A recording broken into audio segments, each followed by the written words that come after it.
देश और भारत का लोकतंत्र मजदूर, किसान और मध्यम वर्ग के कंधों पर चलेगा या चुने हुए कुछ पूंजीपतियों के कंधों पर चलेगा। यह दिशा ये चुनाव तय करेगा। इसलिए मैं इसको आम चुनाव कहना पसंद नहीं करूंगा। ये बहुत विशेष और बहुत महत्वपूर्ण चुनाव है। 10 साल में और खास तौर पे पिछले 5 साल संविधान और लोकतंत्र की ऐसी कोई मर्यादा नहीं बची जिसको भारतीय जनता पार्टी ने तार-तार नहीं किया। चाहे ईडी और सीबीआई और इनकम टैक्स के माध्यम से विपक्ष की आवाज को कुचलना हो, चाहे बेरोजगार नौजवानों के ऊपर लाठियां बरसानी हो, पेपर लीक होने हो, पेपर लीक के बाद उनके साथ जो अन्याय हुआ वो हो रहा हो, वो पिछले 10 साल में पूरे देश ने देखा। एमएसपी की जायज मांग करते हुए 750 किसान शहीद हुए, वो पूरे देश ने देखा। किसानों को दिल्ली पे आने से किस तरह से रोका जा रहा है, ये पूरा देश देख रहा है। महिलाओं के साथ सड़क पर सरेआम जो रवैया हमने देखा इस देश में होते हुए, बलात्कार हो रहे हैं, मॉलेस्टेशंस हो रही हैं, चलना दूभर हो जाए महिलाओं का, वो भी ये पूरा देश देख रहा है। मणिपुर से लेकर और महाराष्ट्र तक जो कोई वर्ग ऐसा बचा हो जिस पर अत्याचार न हो, हमें ऐसा नहीं लगता कि ऐसा कोई वर्ग बचा होगा। धन्यवाद देते हैं माननीय सर्वोच्च न्यायालय का, जो लोकतंत्र की ढाल बनकर खड़े रहा और ये आंकड़े अब सार्वजनिक हुए हैं। 12,000 करोड़ का चंदा लॉटरी वाले, वैक्सीन वाले, खदानों वाले, जिन सब से जो चंदा लिया गया, इसके बदले में प्रधानमंत्री ने इन्हें क्या क्या दिया, ये आप लोग सब जानते हैं, वाकिफ हैं। लगातार हम इस पे चर्चा करते रहते थे। इधर ईडी की रेड होती थी, उधर भारतीय जनता पार्टी की गुल्लक में सिक्के गिरने शुरू हो जाते थे। ये भी हम सब ने देखा और एक मजाक एक तरह से चारों तरफ अब सोशल मीडिया पे दिखता है कि उद्योगपति की दरवाजे पर भाजपा का इलेक्टोरल बॉन्ड्स दिखा देते। ईडी रिवर्स गियर में चली, फिर वो एड्रेस भूल जाती, फिर वहां ईडी कभी नहीं जाती। स्कूल की छत हो या न हो, फर्क नहीं पड़ता। भारतीय जनता पार्टी का 7 स्टार ऑफिस होना आवश्यक है। ये है इस चंदे का धंधा, ये है इस हफ्ता वसूली सरकार की असलियत। किस तरह से विधायक खरीदे जाते हैं, सरकारें गिराई जाती, किस तरह से नेताओं को ब्लैकमेल कर करके उनकी पार्टियां बदलवाई जाती, जमीर का सौदा किया जाता है। ये पैसा कहां से आता है? कश्मीर का शेड्यूल नहीं आया है। पूछिए ना प्रधानमंत्री से, गुड गवर्नेंस वाले जो बने फिरते हैं, पूछिए क्या हुआ कश्मीर में? चुनाव कराने की हिम्मत क्यों नहीं करा पा रहे? हमारे वक्त 72% पार्टिसिपेशन होती थी इलेक्शन में कश्मीर में। क्या हुआ इनकी बड़े बड़े वादों का और दावों का? क्यों नहीं करा पा रहे? बड़े गुड गवर्नेंस के वो बने फिरते हैं। चुनाव कराने की हिम्मत नहीं है कश्मीर में और गुड गवर्नेंस का ठेका लिए फिर रहे हैं। पूछिए उनसे क्यों नहीं हो रहा कश्मीर में चुनाव। पवन जी, और लद्दाख में एक व्यक्ति सोनम वांगचुक पिछले 11 दिन से अनशन पर बैठे हैं। क्या कहना है इसमें प्रधानमंत्री का, गुड गवर्नेंस के ठेकेदार का? राहुल गांधी और मल्लिकार्जुन खड़गे साहब जो न्याय की गारंटी की घोषणा करते हैं, वो देश के लिए करते हैं, वो युवाओं के लिए करते हैं, वो महिलाओं के लिए करते हैं, वो किसानों के लिए करते हैं, वो आदिवासियों के लिए करते हैं, वो श्रमिकों के लिए करते हैं, वो हिस्सेदारी की बात करते हैं। आपने देखा कि अपने लिए कोई नारा लगा रहा हो, सिर्फ बीजेपी अपने लिए नारा लगा सकती। कांग्रेस की गारंटी, कांग्रेस का नारा, कांग्रेस का कैंपेन, कांग्रेस का नैरेटिव देश के लिए है, देश के अलग अलग वर्गों के लिए है, अपने लिए नहीं। आप देख रहे हैं देश लाइव, देश की आवाज। नमस्कार साथियों, चुनाव का बिगुल बजा है, जनता ने ललकारा है। न्याय की इस रणभूमि में लोकतंत्र ने हमें पुकारा है और हम तैयार हैं। आज माननीय चुनाव आयोग ने आम चुनावों की घोषणा तो कर दी है, लेकिन ये चुनाव किसी भी सूरत में आम नहीं है, बहुत महत्वपूर्ण है। यह चुनाव फैसला करेंगे कि यह देश और भारत का लोकतंत्र मजदूर, किसान और मध्यम वर्ग के कंधों पर चलेगा या चुने हुए कुछ पूंजीपतियों के कंधों पर चलेगा। यह दिशा ये चुनाव तय करेगा। इसलिए मैं इसको आम चुनाव कहना पसंद नहीं करूंगा। ये बहुत विशेष और बहुत महत्वपूर्ण चुनाव है। इससे तय होगा कि देश बाबा साहब के संविधान पर चलेगा या एक तानाशाह के गुणगान पर चलेगा। इसलिए ये आम चुनाव नहीं है, ये खास चुनाव है। इस चुनाव में न केवल वोट पड़ेंगे, बल्कि अहंकार और तानाशाही के ऊपर एक भारी चोट देने को यह देश तैयार है। इस चुनाव की इंतजार यह देश पिछले कई वक्त से कर रहा था।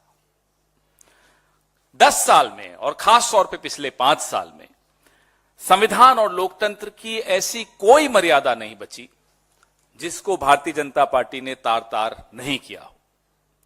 चाहे ईडी और सीबीआई और इनकम टैक्स के माध्यम से विपक्ष की आवाज को कुचलना हो, चाहे बेरोजगार नौजवानों के ऊपर लाठियां बरसानी हो, पेपर लीक होने हो, पेपर लीक के बाद उनके साथ जो अन्याय हुआ वो हो रहा हो, वो पिछले 10 साल में पूरे देश ने देखा। एमएसपी की जायज मांग करते हुए 750 किसान शहीद हुए, वो पूरे देश ने देखा। किसानों को दिल्ली पे आने से किस तरह से रोका जा रहा है, ये पूरा देश देख रहा है। महिलाओं के साथ सड़क पर सरेआम जो रवैया हमने देखा इस देश में होते हुए, बलात्कार हो रहे हैं, मॉलेस्टेशंस हो रही हैं, चलना दूभर हो जाए महिलाओं का, वो भी ये पूरा देश देख रहा है। मणिपुर से लेकर और महाराष्ट्र तक जो कोई वर्ग ऐसा बचा हो जिस पर अत्याचार न हो, हमें ऐसा नहीं लगता कि ऐसा कोई वर्ग बचा होगा।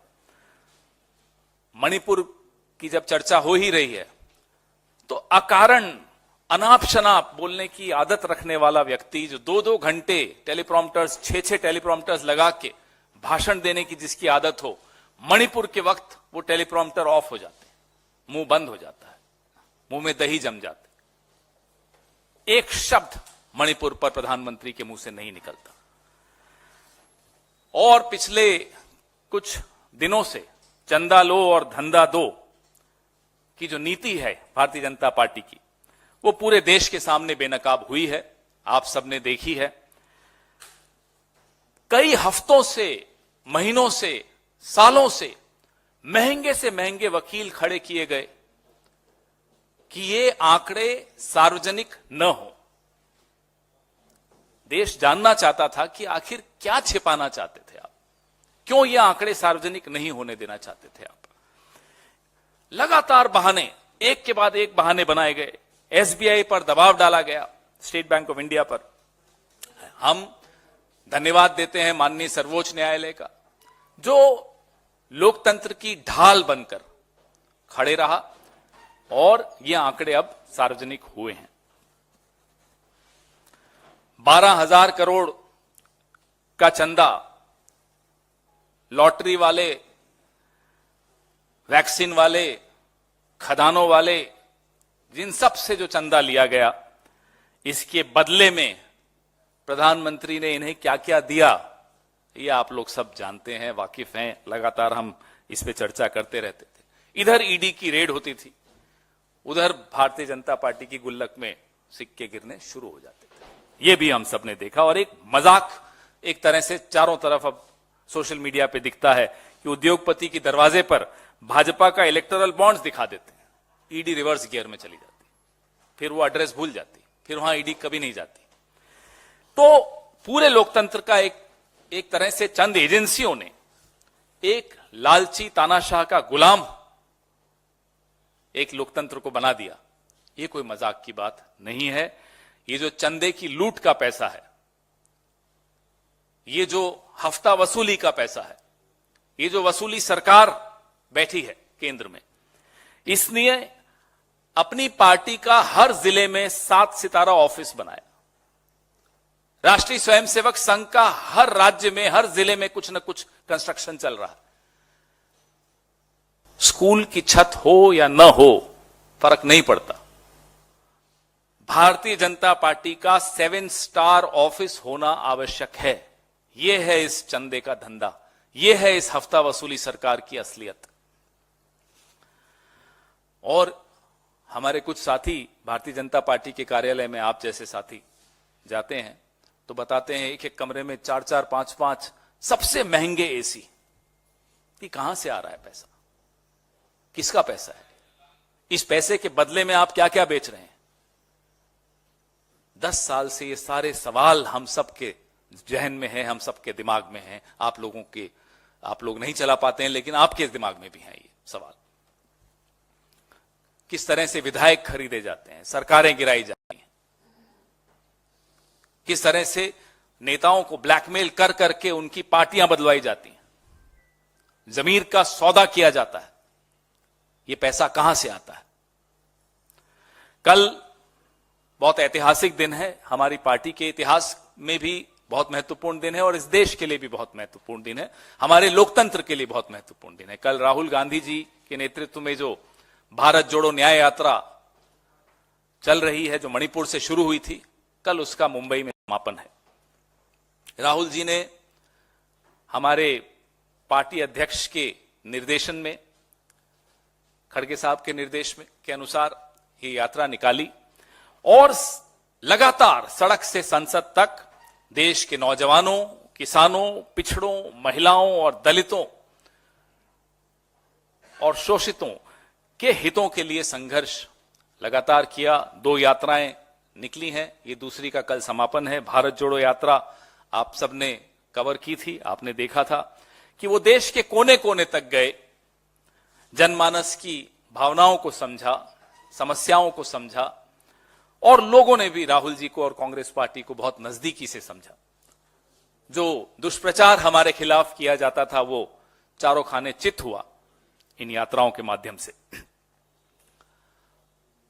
पिछले 10 साल में आपने देखा कि जो राहुल गांधी ने कहा, वो जीएसटी पे हो, नोटबंदी पे हो, कोरोना पे हो, इलेक्टोरल बॉन्ड्स पे हो, जितनी बातें उन्होंने कही वो सच साबित हुई।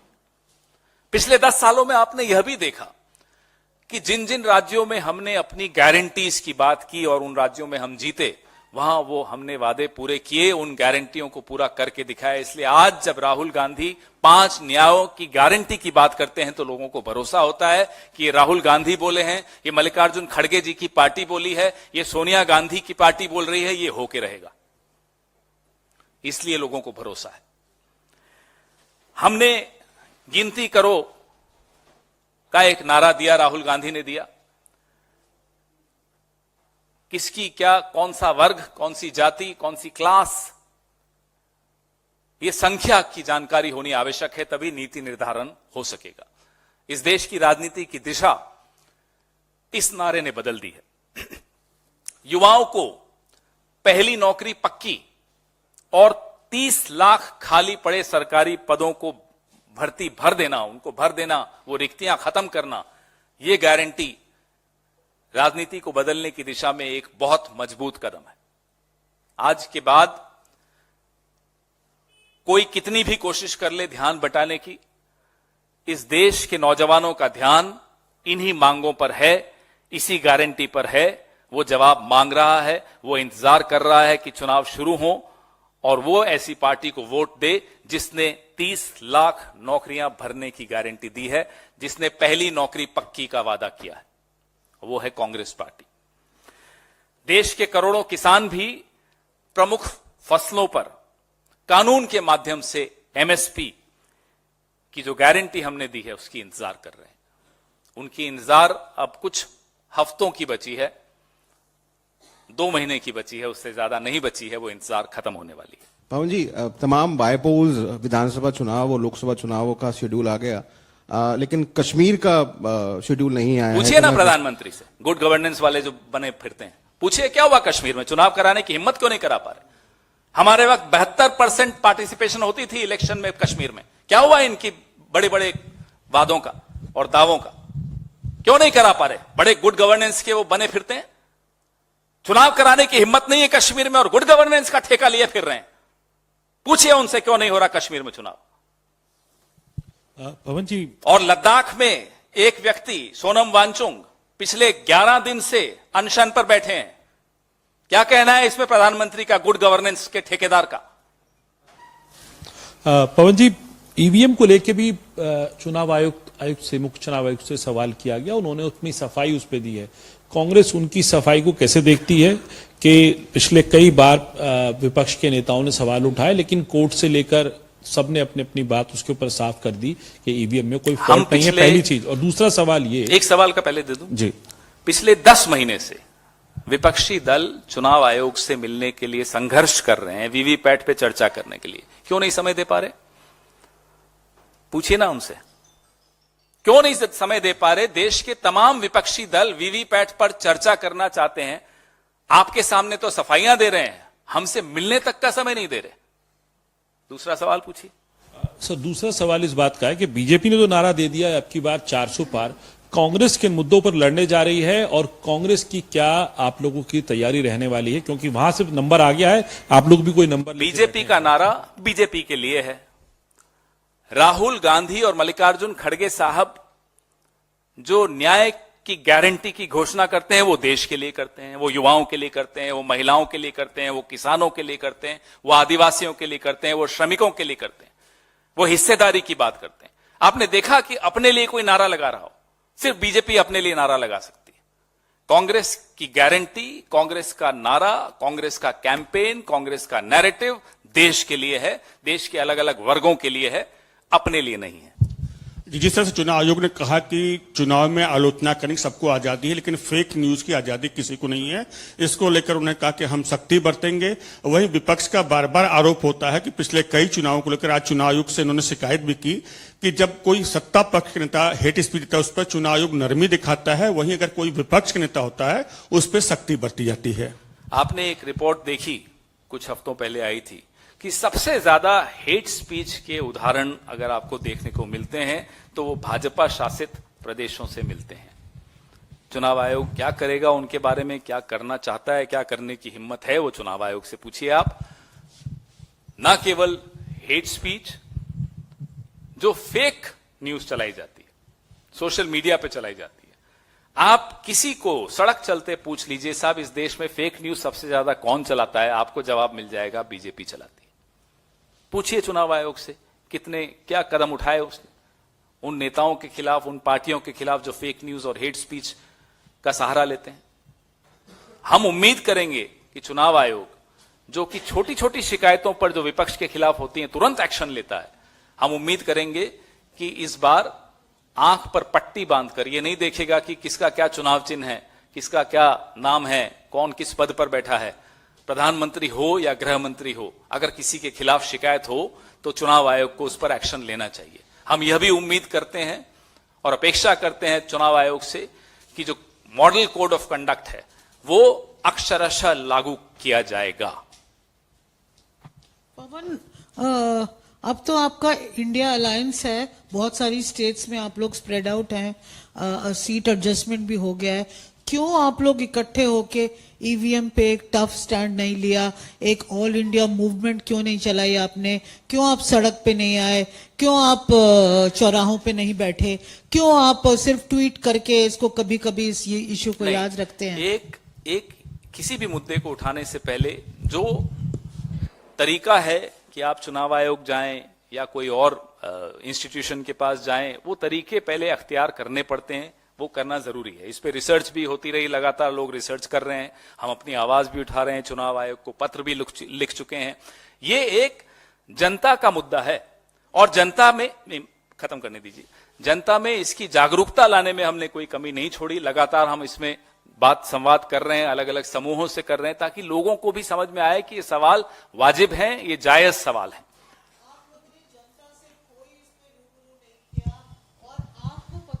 इलेक्शन कमीशन का क्या स्टैंड है? जो गवर्नमेंट का स्टैंड है वही स्टैंड है, वो तो इधर से उधर नहीं होने वाले। आप लोग अपनी बात करें ना कि आपने कहां तक जाके इस इशू को लोगों के सामने लाया। आप लोगों ने कुछ ही नहीं किया। अपने नहीं आप फिर बाद में रोने से फायदा नहीं ना कि ईवीएम हो गया खराब, ये हो गया वो। अब मुझे जवाब देने दीजिए। आप जो कह रही हैं वो गलत है, क्योंकि हम लगातार हमारे वर्कर्स के भी माध्यम से, समाज में जो पॉलिटिकल पार्टी की प्रेजेंस होती है वो किसके माध्यम से होती है? ऐसा तो नहीं होता ना कि मंच पर बैठे और सामने जनता बैठी है वही माध्यम होता है। माध्यम होता है हमारे वर्कर्स, हमारे ऑफिस बेरर्स, वो जो समाज से ही आते हैं, समाज में ही घुल मिलकर रोज बात कर रहे होते हैं, चर्चा कर रहे होते हैं, अलग अलग विषयों पर बात कर रहे होते हैं। उसमें यह भी विषय है, इस पर हम लगातार बात करते हैं। नहीं, मैं घुमा नहीं रहा, मैं तो स्पष्ट बात कर रहा हूं। आप मुझे बताइए ना, क्या वर्कर क्या मार्स से आता है या वीनस से आता है? वर्कर और काडर भी इसी समाज से आता है। समाज में जब पॉलिटिकल पार्टी कोई चर्चा करती है तो वो समाज के द्वारा आए हुए अपने ही वर्कर्स से ही बात करेगी, उन्हीं के माध्यम से बात करेगी। आपने इस प्लेटफॉर्म को यूज ही नहीं किया, ये तो नहीं, हमने लगातार किया। अब आपने नहीं छापा तो मैं नहीं जानता।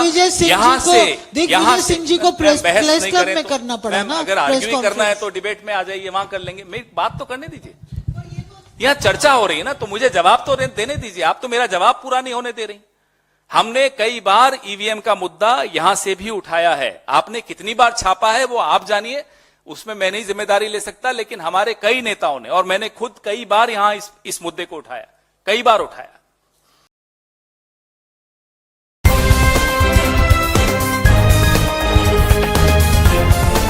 देश और दुनिया की तमाम छोटी और बड़ी खबरों के लिए हमारे चैनल को सब्सक्राइब करना न भूलें और बेल का बटन जरूर दबाएं।